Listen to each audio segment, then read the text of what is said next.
Shalom, good evening. This is TV7 Israel News, broadcast to you from Jerusalem.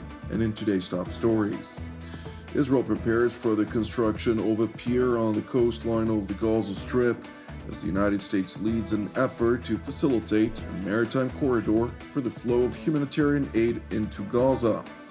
Prime Minister Benjamin Netanyahu rejects an assertion by President Joe Biden, who claimed that the Israeli leader is pursuing a bad policy for the state of Israel. Jerusalem pledges to maintain freedom of worship during the month of Ramadan.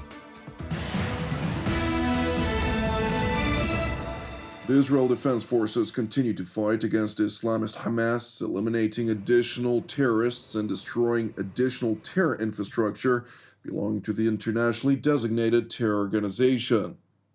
At this very hour, IDF forces continue to fight, eliminating additional terrorists and destroying additional terror infrastructure belonging to Hamas. 5 months since we embarked on this war. Since then, on October 7th, IDF troops are fighting in Gaza with determination and courage, bringing about great achievements in the process to the eradication of Hamas, returning security to the borders, and returning the hostages. A part of the force paid the ultimate price for the accomplishment of those achievements. We could not have persisted with battle without their sacrifice and the sacrifice of the bereaved families and those wounded in IDF service, both physically and mentally. We salute you this evening. As the Muslim-observed month of Ramadan marked its first day of fasting today, Admiral Hagari further highlighted that interagency efforts are being intensified to ensure security and safety for all. During the day, the IDF Chief of General Staff and ISA Director approved plans for the continuation in Southern Command. In parallel to the war, we are bolstering our security preparedness for the month of Ramadan.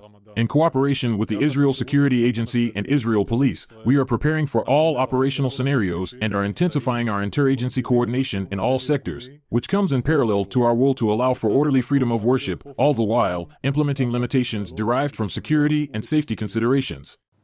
While limited security arrangements are implemented, an Israeli government spokesperson highlighted that the announced constraints are no different than those that were implemented in previous years.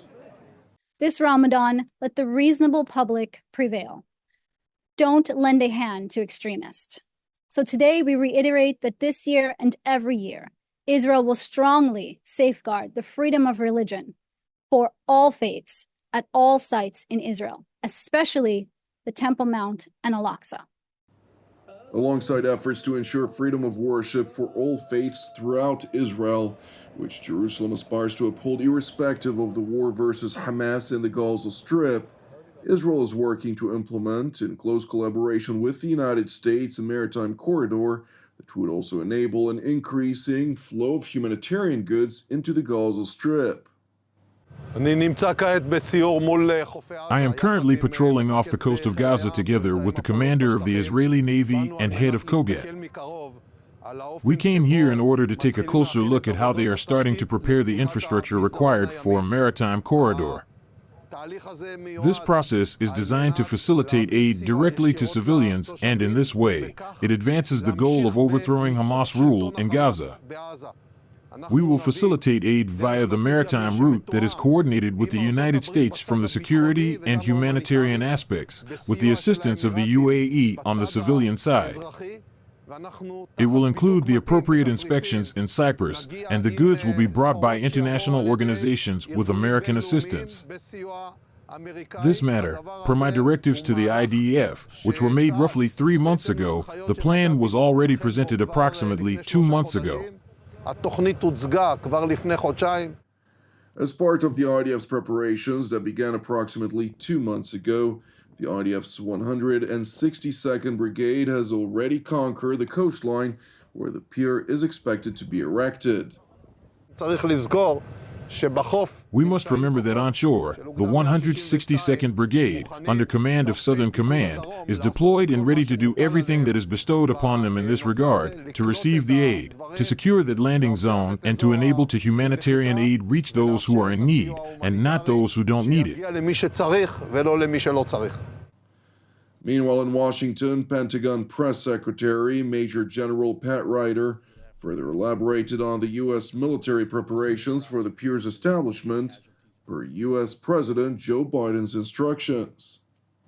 Simply put, they'll establish a temporary offshore maritime pier that allows for shipping vessels to transfer cargo to smaller vessels to transport and offload cargo to a temporary causeway for the delivery of humanitarian aid to Gaza.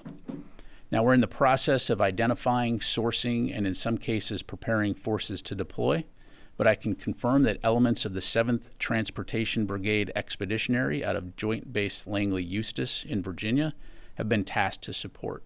Importantly, there will be no U.S. forces on the ground in Gaza. We anticipate that it'll take over 1,000 U.S. forces to participate in building this capability. As far as time frame, as I mentioned, several weeks, likely up to 60 days in order to deploy the forces and construct the causeway and the pier.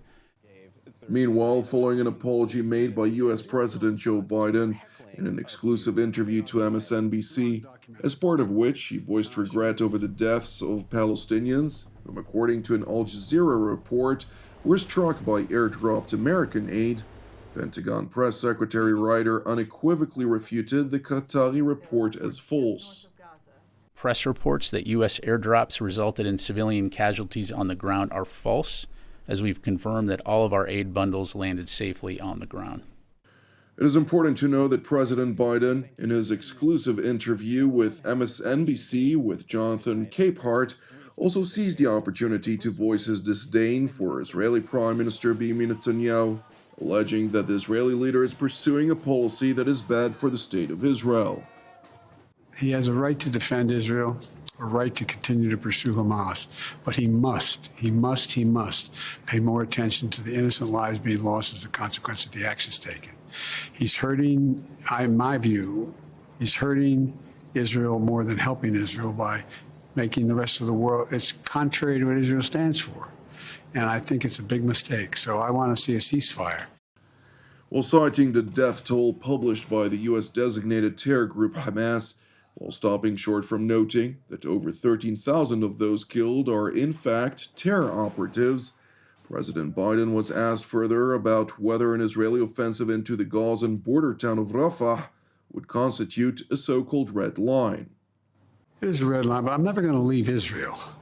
The defense of Israel is still critical, so there's no red line. I'm going to cut off all weapons so they don't have the Iron Dome to protect them. They don't have, but there's red lines that if he crosses, he cannot have 30,000 more Palestinians dead as a consequence of going after. There's other ways to deal with the trauma caused by Hamas. In response to President Biden's remarks, Israeli Prime Minister Benjamin Netanyahu, in an interview to Politico, asserted that the policy which it pursues in the fight against terror receives broad support among the Israeli public. I don't know exactly what the president meant, but if he meant by that I'm pursuing private policies against the wish of the majority of Israelis, and that this is hurting the interests of Israel, then he's wrong on both counts. Number one, these are not my private policies only. They're policies supported by the overwhelming majority of the Israelis. They support the action that we're taking to destroy the remaining terrorist battalions of Hamas. They say that once we destroy the Hamas, the last thing we should do is put in Gaza, in charge of Gaza, the Palestinian Authority that educates its children towards terrorism and pays for terrorism. And they also support my position that says that we should resoundingly reject the attempt to ram down our throats a Palestinian state.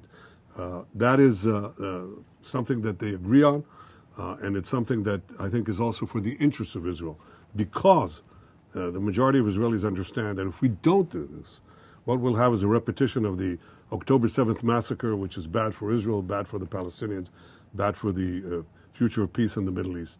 So the attempt to say that my policies are my private policies that are not supported by most Israelis is false.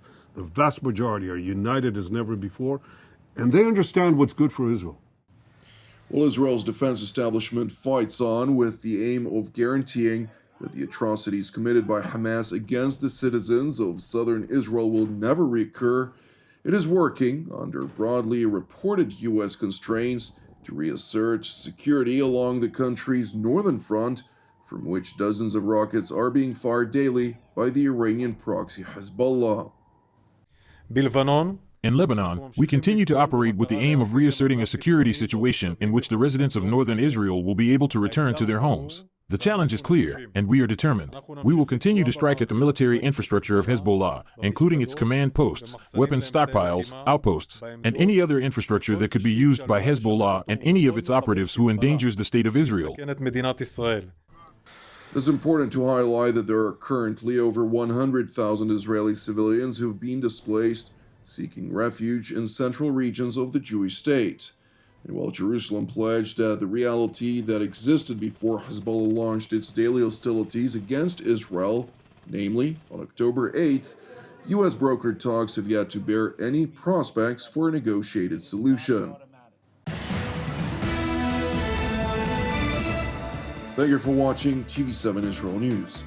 It is important for us to highlight that TV7 Israel is a donation-based non-profit ministry with all of our productions available free of charge. Therefore, we would appreciate it if you'd consider making a donation in support of our operations. You can do so by visiting our website at www.tv7israelnews.com. Separately, I'd like to encourage you, as ever, pray for the peace of Jerusalem and salvation of Israel. Jonathan Hassan wishing you a Shavua Mevorach, and God willing, we'll see you during our upcoming TV7 Israel updates. Until then, Shalom from Jerusalem.